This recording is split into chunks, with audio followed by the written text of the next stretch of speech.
गुरु प्यारी साध संगत जी, सभी को प्यार भरी राधा स्वामी जी। साध संगत जी, जिनको अभी तक शब्द ध्वनि सुनाई नहीं दी है, तो वो ऐसे सुन सकते हैं और लाभ ले सकते हैं। संगीत की गुरु भक्ति, नाम भक्ति कई लोग करते हैं, मगर शब्द को कोई भाग्यशाली जीव ही सुन सकता है। अब देखो कि इस दुनिया में कितने ही लोग हैं जिनको नामदान मिला हुआ है और जो नाम की भजन बंदगी भी करते हैं, लेकिन उनमें से कितने ऐसे भाग्यशाली जीव हैं जिनको यह शब्द धुन सुनाई देती है। क्योंकि कई लोग भी हैं जो कि नाम का सिमरन ही करते हैं, और कई ऐसे लोग भी हैं जो कि सिमरन और भजन भी करते हैं, और कुछ ऐसे लोग भी हैं कि जो ना तो नाम का स्मरण करते हैं और ना ही भजन करते हैं, और कुछ ऐसे लोग भी हैं जो केवल सेवा ही करते हैं।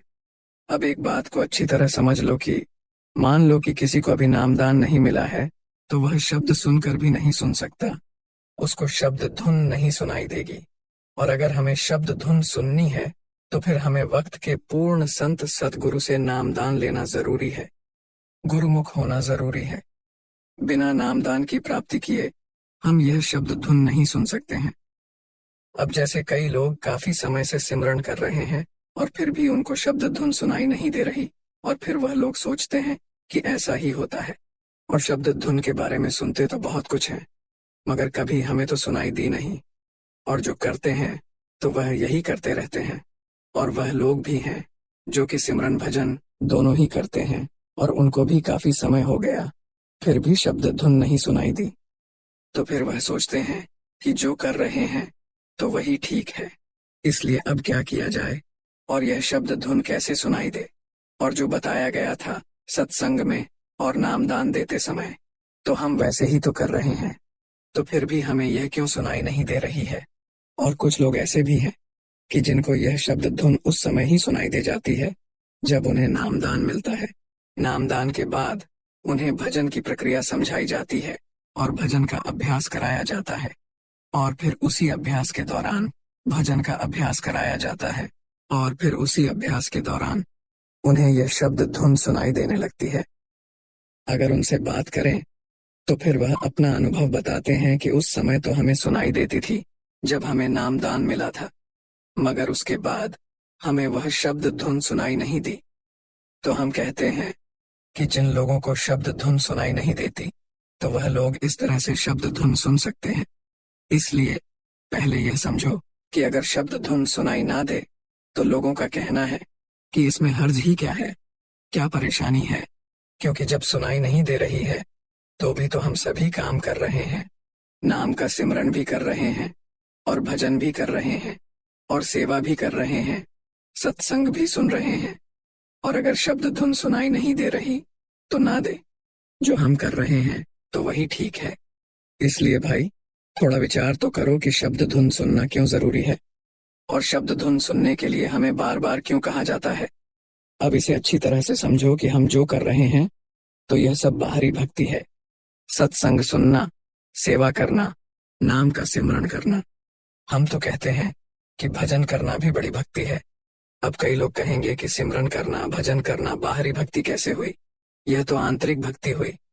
तो वह लोग सुने और समझने की कोशिश करें कि जब तक हमारा जो ख्याल है वह शब्द के साथ जुड़ नहीं जाता, और जब तक हमें यह शब्द धुन स्पष्ट रूप से सुनाई नहीं देती, जैसे कि हर घड़ी, हर लम्हा, हर सांस के साथ, और 24 घंटे, फिर चाहे दिन हो, चाहे रात हो, चाहे दोपहर हो, चाहे शाम हो, हर वक्त, और फिर चाहे हम स्वस्थ हों, चाहे हम बीमार हों, और जब यह हमें लगातार ही सुनाई देने लगती है, तो फिर यह नाम का सिमरन और भजन फिर ही आंतरिक होता है।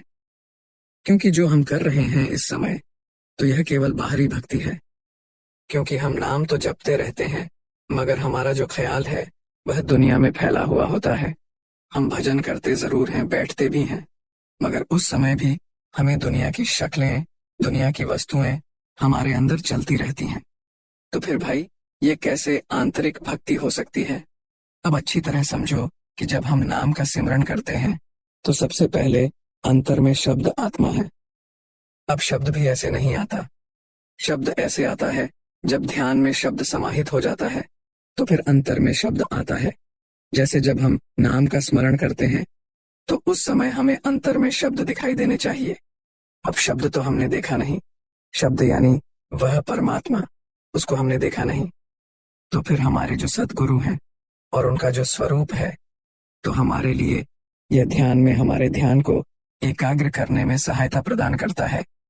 जैसे जब हम नाम का स्मरण करते हैं तो उस समय हमारा ध्यान हमारे सद्गुरु के स्वरूप के साथ जुड़ जाए, तो फिर हमारा जो ख्याल है वह धीरे धीरे ऊपर की ओर सिमटने लगता है, और हम सबसे पहले तो उनके ललाट को, उनके माथे को, और फिर उनकी आंखों को, और फिर आंखों से स्वयं ऑटोमेटिक हमें शब्द ध्वनि सुनाई देने लग जाती है।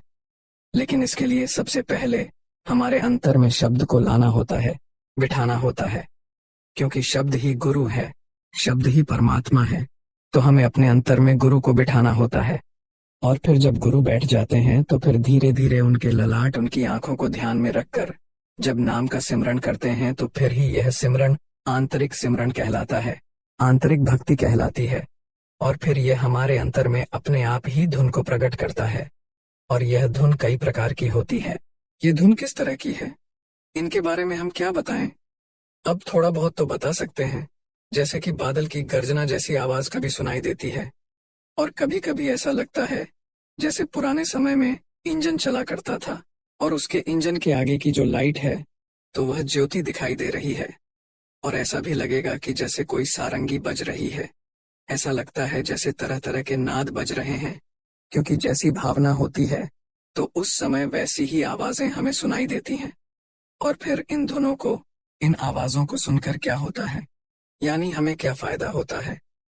तो अब यह भी तो समझना चाहिए ना कि इन धुनों को सुनकर हमें क्या लाभ होते हैं। क्योंकि अब ये तो हमने आपको समझा ही दिया ना कि हम किस तरह से शब्द धुन सुन सकते हैं, क्योंकि हमने आपको सबसे सरल तरीका समझाया है कि अपने ध्यान को साक्षी रखो सद्गुरु के स्वरूप के साथ और नाम का स्मरण करते रहो। अगर चलते फिरते भी नाम का सिमरण कर रहे हो तो साक्षी बनो कि सद्गुरु हमारे अंग संग ही हैं। अब जैसे हम दुनियादारी के काम धंधे करते रहते हैं, यानी दुकान के, दफ्तर के, तो हमारा ध्यान कहीं और ही होता है। जैसे हम गाड़ी चला रहे होते हैं तो भी हमारा ध्यान कहीं और ही होता है। तो इसी तरह जब भी हम नाम का सिमरन करने बैठे, फिर चाहे सुबह बैठे, चाहे चलते फिरते, फिर जिस तरह भी हम नाम का सिमरन कर रहे हों, तो अपने सद्गुरु को अपने अंग संग ही देखो और ध्यान रखना। फिर आपका ध्यान धीरे धीरे पक जाएगा, और जब ध्यान पक जाएगा तो फिर अपने आप ही अंतर में शब्द प्रकट हो जाएगा, यानी धुन अपने आप ही उत्पन्न होगी।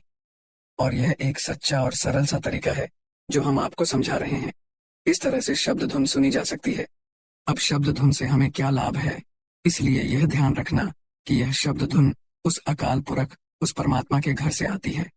हर आपे शब्द सुरत धुन, आपे हर, आप वेखे बीच से, आपे हर, आप जपी, आपे हर जापे।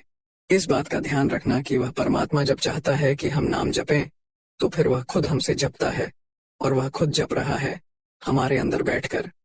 तो भाई, यह समझने की कोशिश करें कि शब्द धुन सुनना क्यों जरूरी है। शब्द धुन सुनने से क्या लाभ होते हैं। पहले तो हमारी जो आत्मा है, जो मन के अधीन है, तो वह मन की कैद से आजाद हो जाती है। क्योंकि वैसे तो चाहे हम हजारों ही भक्ति कर लें, मगर हमारा मन हमारे काबू में नहीं आता है। मगर नाम का स्मरण करने से मन धीरे धीरे काबू में आने लगता है। इस मन को वश में करने का केवल एक ही तरीका है, शब्द धुन सुनना। और जो शब्द धुन सुनते हैं तो फिर उनका मन स्वाभाविक तौर पर उनके काबू में आना शुरू हो जाता है। जैसे जैसे इसे स्पष्ट तौर पर सुनते जाएंगे तो फिर शब्द के साथ ज्यादा से ज्यादा संबंध जुड़ता है, और फिर काल का भय खत्म हो जाता है। यह भी एक बहुत बड़ा लाभ है। फिर हमें काल का डर नहीं रहता। वैसे तो किसी तरह का भी डर नहीं रहता। व्यक्ति डर से मुक्त हो जाता है, और पांचों विकार, काम, क्रोध, मोह, लोभ, अहंकार, ये पांचों ही हमेशा हमेशा के लिए खत्म हो जाते हैं। और फिर सांसारिक रिश्ते नातों की हकीकत पता चल जाती है। रिश्ते नातों से मोह भी छूट जाता है, और फिर इस संसार की माया में व्यक्ति उलझता नहीं है। व्यक्ति धन की आसक्ति से भी बचा रहता है, और फिर मान अपमान और तृष्णाएं उससे कोसों दूर रहती हैं। फिर थोड़े में भी खुश रहता है, यानी हर स्थिति में वह खुश ही रहता है, और शब्द का, यानी उस परमात्मा का शुक्र करता है। और इस शब्द धुन को सुनने के लिए हमें गुरु की जरूरत होती है। बिना गुरु के नामदान नहीं मिल सकता। सतगुरु खोजो रे प्यारी, इसलिए सबसे पहले गुरु को ढूंढो। सतगुरु खोजो रे प्यारी, जगत में दुर्लभ रतन यह दुर्लभ रतन है जो कि हमें केवल पूर्ण सतगुरु ही समझा सकते हैं कि किस तरह से हमें नामदान लेकर उस नाम की कमाई करनी है। वैसे तो चाहे कोई भी नाम लेकर नाम की कमाई करने लग जाओ, नहीं ध्यान लगाने की कोशिश करो। नहीं, क्योंकि वेदों शास्त्रों में भी लिखा है कि किसी भी संत महात्मा ने बिना गुरु के कुछ भी नहीं पाया है। इसलिए गुरु धारण करना ही पड़ता है और गुरु नाम का वाकिफकार होना चाहिए। अब पूरा गुरु कौन है? गुरु सोई जो शब्द सनेही, शब्द बिना दूसर नहीं से, शब्द कमाए सो गुरु पूरा, और उन चरणन की खोज अधूरा। तो भाई, ऐसे गुरु के साथ जुड़ने की जरूरत है। उनके चरणों की धूल अपने माथे पर लगाओ, क्योंकि पूर्ण गुरु कभी यह नहीं कहते कि तुम उनकी चाकरी करो। चरणों की धूल का मतलब है कि जो उन्होंने हमें नामदान दिया है, तो उस नाम का सिमरन भजन करना। शब्द को अंतर में धारण करो, क्योंकि परमात्मा शब्द है, गुरु शब्द है, और जब शब्द को अंतर में धारण करोगे फिर ही कुछ काम बनेगा, वरना नहीं। अब वास्तविक ज्ञान क्या है? वास्तविक ध्यान क्या है? केवल नाम की कमाई है और उस नाम की प्राप्ति है। ज्ञान, ध्यान, धुन जानिए, अकथ कहावे सोई। पहली पातशाही श्री गुरु नानक देव जी महाराज फरमाते हैं कि जो ज्ञान है, जो ध्यान है, जो सच्ची भक्ति है, वह अकथ है, वह कठिन नहीं जा सकती, और ध्यान के द्वारा ही हम आगे बढ़ सकते हैं। और यह सब कुछ बिना सदगुरु के नहीं हो सकता। इसीलिए वक्त के पूर्ण संत सदगुरु के साथ अपने आप को जोड़ो और जो समझाया है उसे समझो। इसलिए समय का कुछ पता नहीं है कब परमात्मा के घर से बुलावा आ जाए। इसलिए सदगुरु से नामदान मिल गया है। हम किस्मत वाले हैं और उसके बाद भी शब्द धुन सुनने की कोशिश नहीं करते, तो फिर भाई हम तो अभागे हुए। इसलिए हमें अभागे नहीं बनना है, हमें सौभाग्य बनना है। सदगुरु द्वारा दिए गए नाम का सिमरन भजन करना है, और वह बहुत ही सरल तरीका है। उसे समझने की कोशिश करें और अपने मार्ग पर आगे बढ़ें। शब्द धुन सुनाई भी देगी और उसके हमें बहुत लाभ भी होंगे। अगर सिमरन भजन ज्यादा देर तक नहीं कर सकते तो यह काम जरूर करें, अद्भुत लाभ मिलेंगे। साध संगत जी, 5वीं पातशाही श्री गुरु अर्जुन देव जी महाराज फरमा रहे हैं, व्यर्थ हो जाए मांगना, सिर दुखा के दुख दे, नाम संतोख दिया उतरे, मन की पुकार। आप जी हम जीवों को समझा रहे हैं कि जो परमात्मा से परमात्मा को ना मांगकर, गुरु से गुरु भक्ति ना मांगकर, नाम भक्ति ना मांगकर, नाम भक्ति नहीं मांगते हैं, तो फिर भाई वह तो दुखी मांग रहे हैं। इसलिए हमें मांगना तो चाहिए कि परमात्मा से परमात्मा को मांगना चाहिए, उसकी भजन बंदगी मांगनी चाहिए। देह नाम संतोख या उतरे मन की सुख की भक्ति करते हैं, तो फिर इस संसार के जितने भी दुख हैं तो वह खत्म हो जाते हैं, और फिर हम संतोष पूर्वक इस 84 लाख जिया जून से मुक्ति हासिल कर लेते हैं। फिर उस संसार में हम हर समय खुश रहते हैं। कहा जाता है कि उस परमात्मा का नाम जपते रहो और अपने अंतर में ढूंढते रहो। और साधारण से साधारण व्यक्ति भी भजन बंदगी कर सकते हैं। नामदान मिलने के बाद कोई भी साधारण से साधारण व्यक्ति नाम की भक्ति भजन बंदगी कर सकते हैं। फिर चाहे स्त्री हो, पुरुष हो, बीमार हो, बुजुर्ग हो, बच्चे हो, तो किसी भी अवस्था में बैठे हो तो नाम का सिमरण कर सकते हैं। फिर चाहे बैठकर सिमरण कर सकते हैं, चाहे चलते फिरते नाम का सिमरण कर सकते हैं, अपना काम धंधा करते हुए भी नाम का स्मरण कर सकते हैं। लेकिन नाम का सिमरण तो सभी कर सकते हैं, मगर अंतर में ढूंढते नहीं हैं। इस नाम को अंतर में ढूंढने की कोशिश नहीं करते हैं। हम कहते हैं कि एक ही स्थान है जिससे अंतर में उतरा जा सकता है, और एक ही स्थान है जिससे अंतर से ऊपर की ओर चढ़ाई की जाती है। और सभी संत महात्माओं ने इस स्थान को ही चुना है, और हमें भी यही करना चाहिए। और हमें समझाया भी जाता है कि इसी स्थान से अपने अंतर में उतरो और इसी स्थान ऊपर की ओर बढ़ो। अब मान लो, जैसे हम दिन में 2 घंटे 2.5 घंटे सिमरन करते हैं, मगर क्या कभी हम ये सोचते हैं कि हम नाम का सिमरन तो कर लेते हैं, मगर इस नाम को हमें अंतर में ढूंढना भी चाहिए। इस नाम के साथ अपने आप को जोड़ना भी चाहिए। इसलिए याद रखना कि अगर नाम का जाप ही करते रहे और नाम को शब्द को ढूंढने का प्रयास ही नहीं किया तो फिर हमारे हाथ कुछ भी नहीं लगेगा। चलो, इतना जरूर है कि दुनियावी बेमतलब की बातों से तो बचे रहोगे, मगर जो हमें फायदा होना चाहिए तो वह फायदा नहीं होगा। इसलिए अगर हम नियम के अनुसार दवाई लें और परहेज कर लिया जाए तो फिर फायदा होता है। इसलिए ऐसा नहीं कि केवल नाम का सिमरन कर लिया और शब्द को ढूंढने की कोशिश ही नहीं की। इसलिए भाई, शब्द को ढूंढो, और अगर शब्द को अंतर में ढूंढ लिया तो ही कुछ बनेगा, वरना नहीं। अब हम आपको आसान से आसान तरीके से समझाते हैं कि हमारे अंदर सहस्त्रदल कमल है, मगर वह उल्टा हुआ है, पलटा हुआ है। अगर वह सहस्त्रदल कमल जैसे होता है, ऊपर की ओर वैसे हो जाए, तो फिर जो रसाई है वह ऊपर की ओर बढ़ेगी।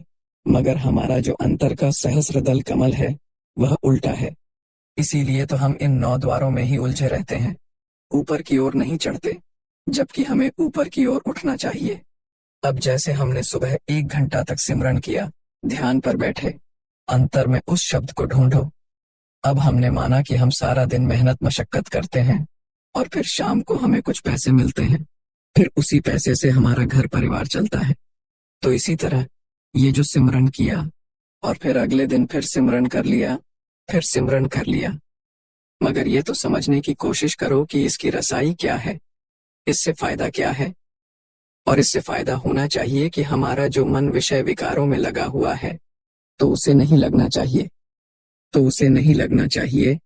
और हमारे अंदर जो क्रोध है और शक्तियां हैं उन्हें ज्यादा नहीं पनपना चाहिए। हमारे पास कई लोग आते हैं और कहते हैं कि हम नाम का सिमरन करते हैं मगर फायदा नहीं होता। फिर हम उनसे पूछते हैं कि कैसा फायदा चाहिए, तो फिर वह अपनी तरफ से फायदे बताते हैं और हम फिर उनसे पूछते हैं कि क्या तुम्हारे अंदर क्रोध कम हुआ? कहते हैं नहीं, खत्म हुआ। आसक्तियां कम हुई? कहते हैं नहीं, खत्म हुई। मेरी खत्म हुई? कहते हैं नहीं, खत्म हुई। तो जैसे कल थे वैसे ही आज हैं, यानी कि सिमरन कर रहे हो मगर कोई फायदा नहीं हो रहा। तो फिर हम आपसे कहते हैं कि जो आपने सिमरन किया है तो उस सिमरन को अंतर में जाकर देखो कि सिमरन सही ढंग से हुआ है या नहीं हुआ है। जो आपने नाम का सिमरन किया है तो कितनी देर तक किया? फिर कोई कहेगा 2 घंटे, कोई कहता है 2.5 घंटे, और कोई कहता है कि वह सारा दिन ही नाम का सिमरन करता रहता है। सुबह तो करता ही है और काम धंधे करते हुए भी सिमरन करता है। और एक भाई ने तो कहा कि वह जब रात को सोता है तो उस समय भी नाम जपता रहता है, मगर फिर भी उसके अंदर से क्रोध नहीं जा रहा है, मोह नहीं जा रहा है। तो भाई, हम उनसे कहना चाहते हैं, और हमने उन्हें भी समझाया जो हमारे पास आए थे, आप लोगों से भी कहना चाहते हैं कि अंतर में उस शब्द को ढूंढो जिसका आपने सिमरन किया है, क्योंकि यह कोई वर्णात्मक शब्द तो है नहीं जो आपको अंतर में मिल जाएगा। तो भाई, यह तो ध्वन्यात्मक शब्द है, और इसे ढूंढने का मतलब है कि जो आपने जपा है तो उसकी रसाई तक पहुंचे। इसे अगर और अच्छी तरह से समझना है तो फिर संत नामदेव की यह वाणी समझो। आप जी कहते हैं कि सहस्रदल में अनहद नाद उठे, जब नाम की हो जय जयकार। जब छुप जाते हैं पाप अंधेरी गुफा में, तब जागो रे भक्तों, राम नाम जपने को जागो। अब देखो, संत नामदेव जी कितनी अच्छी तरह से समझा रहे हैं कि सहस्रदल कमल उल्टा है, और जो इन 9 द्वारों में ही उलझा हुआ है, तो फिर सबसे पहले उसे शतदल कमल को सीधा करो। अब वह कैसे सीधा होगा? यदि इस आज्ञा चक्र से उतरकर नाम को हम जप रहे हैं, क्योंकि नाम का जाप तो चल रहा है। जैसे हम कहते हैं कि केवल 1 सेकंड में सभी लोग मन के अंदर साधना करो, नाम जप रहे हो, और फिर इस नाम को ऊपर ले जाने की कोशिश करो। हम नीचे ले जा रहे हैं तो सहस्रदल कमल उल्टा है। आंखों के द्वारा जो देखा है, कल, परसों या कई साल में देखा है, उस रास्ते में उस चित्र की ओर जा रहा है, उस व्यक्ति की तरफ जा रहा है। तो फिर समझो कि शतदल कमल अभी उल्टा है। अब कानों के द्वारा सुना है किसी की बात, कोई निंदा, कोई अच्छाई, बातें, फिर कुछ भी है, उसी तरफ ध्यान जा रहा है, इसीलिए उल्टा है। और इन्हीं 9 द्वारों के जरिए अगर अभी ध्यान नीचे है तो फिर अभी सहस्रदल कमल उल्टा ही है, और इस सहस्रदल कमल में नाद उठता है। कैसे? तो ये शब्द सुनो। जिस शब्द को जपा है तो उस शब्द को सुनो, उस शब्द को देखो, और फिर जब उसे देखोगे, सुनोगे, समझोगे, तो क्या लगेगा कि आपने जब नाम को जपा नाम का स्मरण किया, तो फिर अंतर में यही नाम शांत चित्त होकर बैठे हुए हैं, तो बैठे रहे। यह जो नाम जप रहे हैं, कैसे भी जप है, फिर अपने आप उस नाम की अनुभूति करो और आज्ञा चक्र पर ठहरे रहो। फिर चाहे सदगुरु के स्वरूप के साथ ठहर जाओ, फिर चाहे किसी ज्योति के साथ ठहर जाओ, क्योंकि कल्पना करो जिससे कि यह सहस्रदल कमल उल्टा ना हो, यह सिर्फ 9 द्वारों से ऊपर रहे। और फिर अंतर में एहसास होगा कि जय जयकार हो गई है शब्द की, उस नाम की जो छुप जाते हैं पाप अंधेरी गुफा में। तब जो हमने बहुतेरे कर्म कर रखे हैं प्रेजेंट में, वर्तमान में और भूतकाल में, तो यह सभी के सभी पापों का नाश हो जाता है। जागो रे भक्तों, जागो, राम नाम जपने को जागो। इस तरह जागो और अपने अंतर में शब्द को ढूंढो, फिर ही कुछ बनेगा, वरना नहीं। तभी बनेगा जब आप इसे बनाने की कोशिश करेंगे, क्योंकि इसी विषय को सभी संत महात्माओं ने अलग अलग तरीके से समझाया है। और इसी बात को गुरु घर ने इस तरह से समझाया है, प्रभु के सिमरन नहीं चल आसन, प्रभु के सिमरन कमल आसन, प्रभु के सिमरन अनहद झनकार, प्रभु के सिमरन अनंत अपार। हम जो परमात्मा के नाम का सिमरन करते हैं, तो उसका कोई अंत नहीं है और उसका कोई पार नहीं पा सकता है, क्योंकि रसाई कहाँ तक है। जैसे हमारी आंखों का जो भी भाग है, तो उसमें हमने समझाया कि कमल हासन यानी जो हमारा सहस्रदल कमल है, जो कहा जा रहा है, वह नीचे की तरफ यानी हमारा ख्याल नीचे ही रहता है, जबकि हमें एक आसन लगाना चाहिए कि यह ऊपर की ओर होना चाहिए, कि हमारा जो मन है, हमारा जो ख्याल है, तो वह इन आंखों की ओर से सिर की चोटी की ओर ऊपर उठाता रहे। तो यह जो कहा जाता है कि प्रभु के सिमरन अनहद झनकार, तो फिर अनहद की झनकार है, तो फिर वह हमें सुनाई देती रहती है और फिर हमें वह सुख प्राप्त होता है, वह शांति प्राप्त होती है, जो कि किसी बड़े तीर्थ की यात्रा करने से भी प्राप्त नहीं हो सकती। तो भाई, हमें इस तरह से सिमरन भजन करना है और फिर नाम को अंतर में ढूंढने की कोशिश करनी है। और फिर जैसे जैसे नाम को ढूंढेंगे, तो फिर वैसे वैसे बनेगा। इसलिए हम आपसे यही तो कहना चाहते हैं कि पहले अपने आप को नाम के साथ जोड़ो और नाम का सिमरन करने की, नाम की कमाई करने की आदत डालो। अब जैसे जो लोग नाम की कमाई करना पूरी तरह से ही भूल चुके हैं, तो हम उनसे कहते हैं कि सबसे पहले नाम का सिमरन करना शुरू करो और अपने ख्याल को आज्ञा चक्र पर रखो, क्योंकि इसी आज्ञा चक्र से सभी संत महात्माओं ने नाम को खोजने की कोशिश की है। वह जपते हैं अजपा जाप के द्वारा, हृदय के द्वारा, और नाम की तलाश यहीं से शुरू करो। और फिर अपने आप को सतगुरु के स्वरूप के साथ भी जोड़ सकते हो, अन्य किसी भी स्वरूप के साथ जोड़ सकते हो।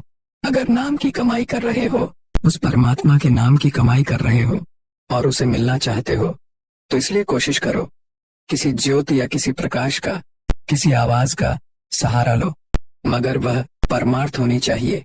याद रखना कि सांसारिक स्वरूप नहीं होना चाहिए, सांसारिक आवाज नहीं होनी चाहिए। अगर सदगुरु का स्वरूप हो तो ठीक है, मगर सदगुरु के स्वरूप में यह नहीं कि उन्होंने कौन से वस्त्र पहने हुए हैं, क्या सिर पर बांधा हुआ है, वह कैसे दिखते हैं, कैसे चलते हैं, यह नहीं। इन बातों पर नहीं, हमें सतगुरु के स्वरूप से मतलब है, सतगुरु की आंखों से मतलब है। फिर उन आंखों में अपने आप ज्योति नजर आने लगेगी। इसलिए पहले नाम जपो तो सही। जब नाम का सिमरन करोगे, तो फिर आपको ऑटोमेटिक, फिर उन आंखों में आप जितना उतरते जाओगे, तो फिर आपको ऐसा महसूस होगा कि सतगुरु की आंखें आपको स्पष्ट रूप से दिखाई दे रही हैं। इसीलिए खोजने की शुरुआत करो, आज्ञा चक्र से करो, और सुबह समय मिल जाए तो शुरू कर दो, और अगर दोपहर को समय मिल जाए तो दोपहर को शुरू कर दो। जब भी आपको समय मिले तो नाम को जपना शुरू कर दो। इसलिए अपने अंतर में शब्द की तलाश करो। अगर एक बार आंखों से सिर की चोटी की ओर, ऊपर की ओर उठने लग जाओगे, तो फिर यह समझ जाओगे कि यह कोई इतना बड़ा या मुश्किल कार्य नहीं है। यह तो बहुत ही आसान सा सरल तरीका है यह समझने का। अंतर में परमात्मा का हम सबको आशीर्वाद है कि केवल नाम के सिमरन के द्वारा ही हम अपने आप को उस परमात्मा के साथ जोड़ सकते हैं, उस परमात्मा को हासिल कर सकते हैं। और यह कोई कठिन कार्य नहीं है, केवल नाम का सिमरन भजन करना है, और नाम का सिमरन भजन करो और करते ही रहो। फिर संसार की कोई भी बाला तुम्हें नहीं छू सकती है, तुम्हारा कोई भी काम नहीं रुक सकता है, और मैं, मेरी तृष्णाएं यह सभी दूर हो जाती हैं। संत भीखन साहब फरमाते हैं, नैना निर्भय खिन्न भय के ध्वनि रुंधा कंठ शब्द नहीं उतरे। अब क्या करे प्राणी? आप जी फरमा रहे हैं कि अभी वक्त है नाम का सिमरन, भजन कर लो। और अगर यह करते रहे कि चलो कल कर लेंगे, परसों कर लेंगे, आगे आगे टालते चले जाओगे, तो फिर एक अवस्था ऐसी आ जाएगी कि जब हमारे केश दूध की तरह हो जाते हैं, हम अच्छी तरह से बोल नहीं सकते हैं। हम बोलते कुछ और हैं और हमारे मुंह से निकलता कुछ और है। हाथ पांव काम नहीं करते हैं, गला काम नहीं करता है, चल फिर नहीं सकते। तो क्या हम उस अवस्था में नाम का सिमरन कर सकते हैं? नहीं कर सकते। इसीलिए भाई अभी समय है, अभी से लग जाओ सिमरन भजन करने में, उस परमात्मा की भक्ति करने में। साध संगत जी, नाम का सिमरन करने में, नाम का जप करने में इतनी शक्ति है कि आप सुनकर हैरान हो जाएंगे। सत्संग जी, क्या अंतिम घड़ी में मृत्यु के समय नाम का स्मरण करने से मनुष्य मुक्त हो सकता है? इसलिए कहा जाता है कि नाम का सिमरण भजन करने से इस दुनिया में कोई भी साधना नहीं है, क्योंकि संघर्ष और चिंता के आज के इस कलयुग के समय में परमात्मा के पवित्र नाम का सिमरण क्या आपकी सभी समस्याओं और चिंताओं का समापन कर सकता है? और क्या हर कोई परमात्मा के नाम का स्मरण कर सकता है? परमात्मा के किस नाम का सिमरण करें, जाप करें? क्या हम अपने मन से कोई भी नाम का जप कर सकते हैं, या फिर गुरु से ही प्राप्त नाम ही सर्वोपरि है, सर्वश्रेष्ठ है? और क्या अंतिम घड़ी में मृत्यु के समय नाम का सिमरण करने से मुक्ति मिल सकती है? इसलिए साध संगत जी, नाम का सिमरण, नाम जप, भक्ति, परमात्मा की प्राप्ति के मार्ग में आने वाले सभी प्रश्नों का उत्तर हम आपको आज इस सत्संग में बताएंगे। इसलिए बड़े ही ध्यानपूर्वक सुनना। साध संगत जी, कहा जाता है कि परमात्मा का नाम बहुत ही पवित्र और शक्तिशाली होता है, और हर रोज नाम का सिमरण करने से, परमात्मा की भक्ति करने से व्यक्ति के सभी दुख दर्द खत्म हो जाते हैं, और फिर जब वह इस संसार से विदा होता है तो उसे मोक्ष की प्राप्ति हो जाती है।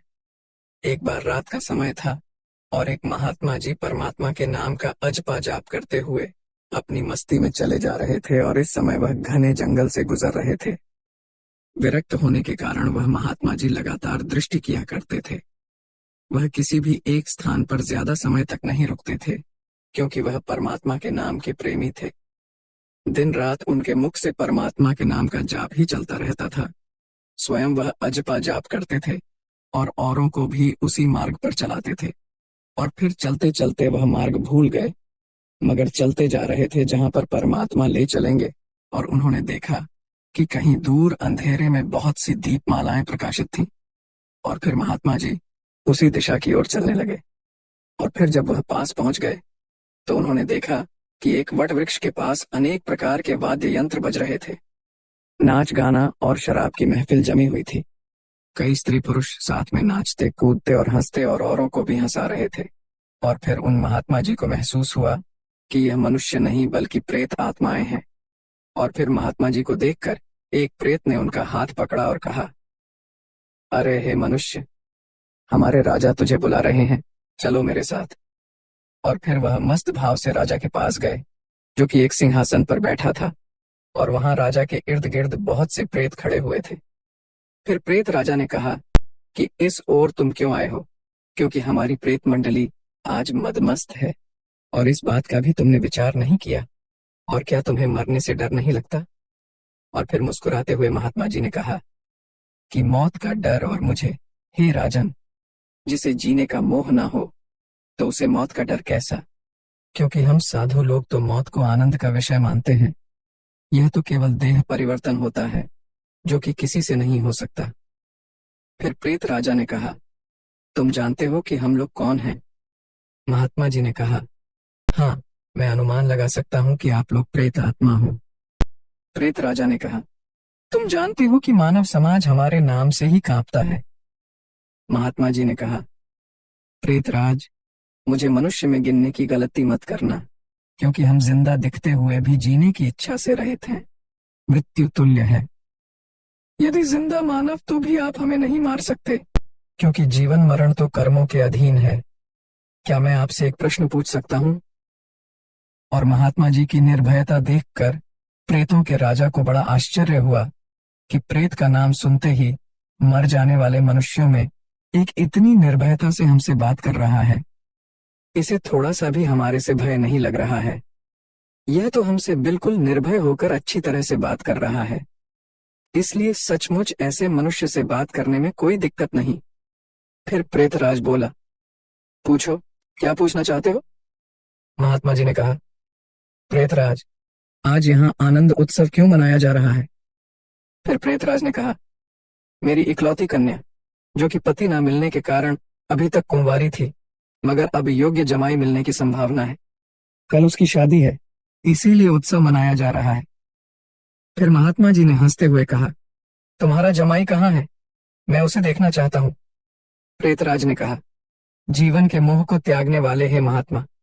अभी तक वह हमारी इस प्रेत योनि को प्राप्त नहीं हुआ है और इस जंगल के किनारे बसे एक गांव के धनवान का पुत्र है।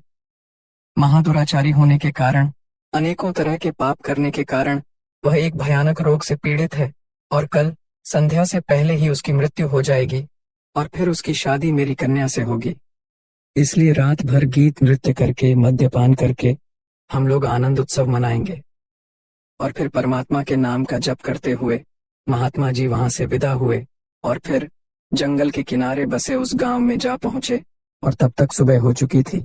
और फिर एक ग्रामीण से उन्होंने पूछा कि क्या इस गांव में किसी धनवान का बेटा बीमार है? उस ग्रामीण ने कहा, हाँ महाराज, यहाँ के सेठ का बेटा लगभग 1 वर्ष से रोगग्रस्त है। बहुत उपचार किए जाने पर भी वह ठीक नहीं हुआ। महात्मा जी ने उस ग्रामीण का धन्यवाद किया और पूछते पूछते उस धनवान के घर जा पहुंचे और वहां पर सेठ के लड़के की हालत गंभीर थी। वह अंतिम घड़ियां गिन रहा था, लेकिन फिर भी महात्मा जी को देखकर माता पिता को आशा की किरण दिखी। उन्होंने महात्मा जी का स्वागत किया और फिर सेठ के बेटे के पलंग के निकट आकर महात्मा जी परमात्मा के नाम का जाप करने लगे और दोपहर होते होते लोगों का आना जाना बढ़ने लगा। महात्मा जी ने सेठ के लड़के से पूछा, बेटा, अब बताओ कैसी तबीयत है?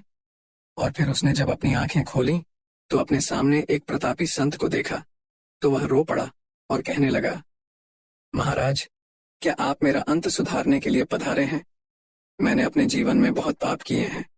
उस परमात्मा के दरबार में मैं क्या मुंह दिखाऊंगा? फिर भी मुझे आप जैसे संत के दर्शन हुए तो यह मेरे लिए शुभ संकेत है। और इतना कहते ही उसकी सांस फूलने लगी और वह खांसने लगा। फिर महात्मा जी ने कहा, बेटा, निराश ना हो। परमात्मा का नाम तो पतित पावन है। तेरी यह अंतिम घड़ी है। तुझे काल से डरने की कोई जरूरत नहीं है। खूब शांति से अपनी तमाम चित्त वृत्तियों के वेग को रोककर परमात्मा के नाम का जप में अपने मन को लगाओ। अजपा जाप में लग जाओ, क्योंकि परमात्मा का नाम ब्रह्म हत्या आदि महापापों का नाश करने वाला है। महात्मा जी ने उस सेठ के लड़के के कान में परमात्मा के नाम का उच्चारण किया और फिर दिन ढलते ही सेठ के लड़के की बीमारी बढ़ने लगी। वैद्य हकीम बुलाए गए, भस्म आदि कीमती औषधियां दी गईं, किंतु अंतिम समय आ गया। यह जानकर महात्मा जी ने थोड़ा नीचे झुककर उसके कान में फिर से परमात्मा का नाम लेने की याद दिलाई और फिर परमात्मा के नाम का उच्चारण करते ही सेठ के लड़के के प्राण पखेरु उड़ गए। फिर लोगों ने रोना धोना शुरू कर दिया। शमशान यात्रा की तैयारी होने लगी और फिर मौका पाकर महात्मा जी वहां से चल दिए और फिर नदी के तट पर आकर स्नान ध्यान करके नाम का स्मरण करते हुए वहां से रवाना हुए। शाम ढल चुकी थी और वह मध्य रात्रि के समय जंगल में उसी वटवृक्ष के नीचे जा पहुंचे जहां पर प्रेत समाज उपस्थित था। प्रेत राज सिंहासन पर निराश होकर के बैठा था और आज गीत नाच हाथ से कुछ नहीं था। चारों ओर करुण क्रंदन हो रहा था। सभी प्रेत रो रहे थे। महात्मा जी ने पूछा, हे प्रेत, आजकल तो यहाँ पर बड़ा आनंद उत्सव हो रहा था, मगर आज शोक समंदर लहरा रहा है। क्या कुछ घटित हो गया है? प्रेतराज ने कहा, हाँ भाई, इसीलिए हम सब रो रहे हैं। हमारा तो सत्यानाश हो गया। मेरी बेटी की आज शादी होने वाली थी, अब वह कुंवारी ही रहेगी। महात्मा जी ने पूछा, प्रेतराज, तुम्हारा जवान तो आज मर गया है, फिर तुम्हारी बेटी कुंवारी क्यों रहेगी? फिर प्रेतराज ने चिढ़कर कहा, यह सब तेरे कारण हुआ है। मैं भी मूर्ख था जो मैंने तुझे कल सब कुछ बता दिया था। तुमने तो हमारा सत्यानाश कर दिया। महात्मा जी ने करुण भाव से कहा, हे प्रेतराज, मैंने आपका अहित किया, ये मुझे समझ में नहीं आया। क्षमा करें, मुझे मेरी भूल बताओगे तो मैं दोबारा ऐसा नहीं करूंगा।